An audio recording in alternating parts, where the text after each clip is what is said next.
So I started a Minecraft. Like everyone else. It was gay. Really gay. Really gay. Just cut down some trees. Just All cut you gotta down do some trees. is Have cut you down gone on trees. a rant about it being gay? I was new here. Some people didn't like me. And I didn't really like them either. So I killed them. And built myself a house. It was then I noticed. There was a village next to me. This was my home. It was all I knew.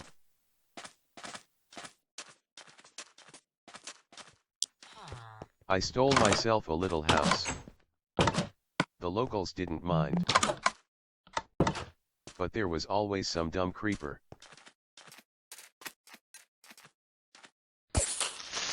Who had a witch as a girlfriend. Who needed to be told not to touch my freaking stuff. That means you too, you ugly bitch. This is my home. And now you fucking die. I continued to swim. And search. And search. And search some more. And I found a lot of cool things. I found other people and got them to live in my village.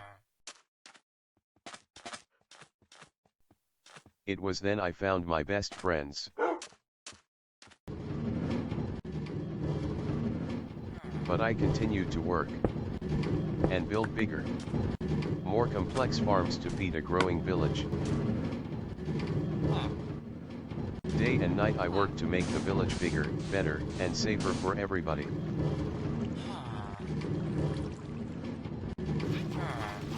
But I couldn't save my best friends. I was alone again. I continued to wander around, still mining, still collecting.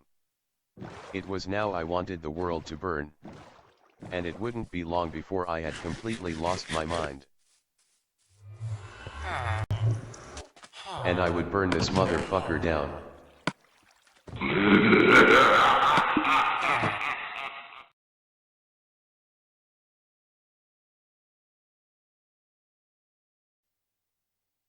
One day, if human civilization ever wipes itself out, aliens or one of our successors will cast an eye on our ruined planet and ask themselves whatever happened to Homo sapiens.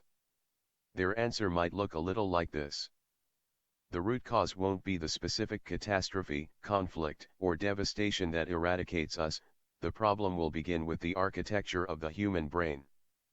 This tool will be remembered for being, in part, deeply impressive, containing a 100 billion neurons capable of extraordinary computations and combinations.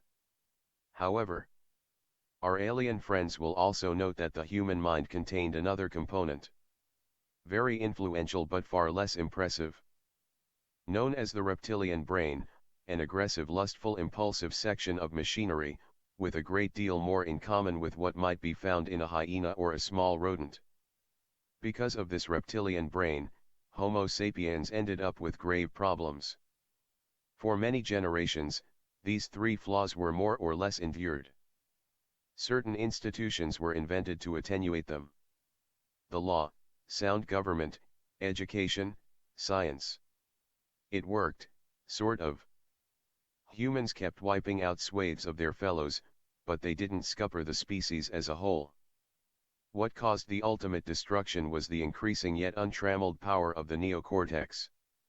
This mighty tool eventually managed to capture fire, contain the elements, and give Homo sapiens a godlike power over the planet, while the animal overall still operated with reflexes as serene and gentle as those of a hyena. The cost of its mistakes grew ever larger, its powers became uncontained while its wisdom remained intermittent and fragile. Eventually, its might outpaced its capacity for self-control. It became a nuclear-armed rodent. We don't need to be aliens of the future to understand all this. We can see the disaster scenario only too well right now. The fate of civilization lies ultimately not in the law courts, at the ballot box or in the corridors of governments. It lies in our ability to master the most short-term, selfish and violent of our impulses active in the dense folds of organic matter between our ears. It lies in learning how fiercely to compensate for the flawed architecture of our minds. Every ending is always a new beginning. When something ends, something new begins, and a new beginning is always a new opportunity. Every ending that I have experienced in my life was because something better was coming. If my life had never been full with endings and changes, everything that I have experienced in my life would have never happened. I am where I am now because something in my past have changed. Something that has ended in my past has allowed me to have new opportunities and challenges in my life. If you look into your past, everything that has ended has allowed you to be where you are now. The life that I have is the result of many endings.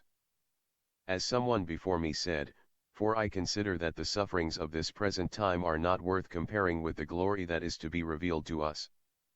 But there is always a reason why things happen in the way they happened. Every ending, no matter how hard it is always a new opportunity in disguise.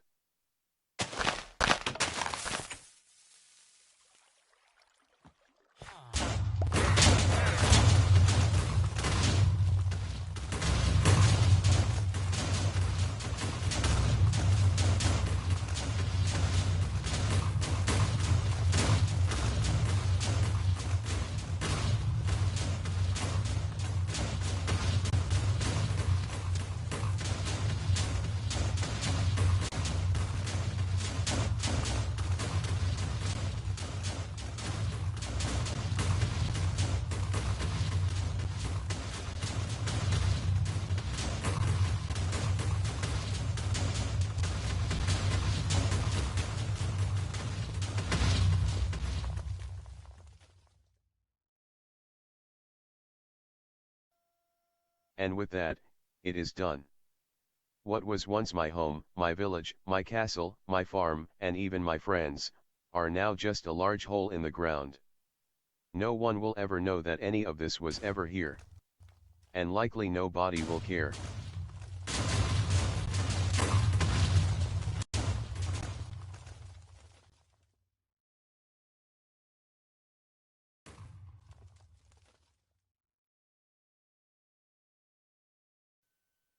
There is only one thing left to do.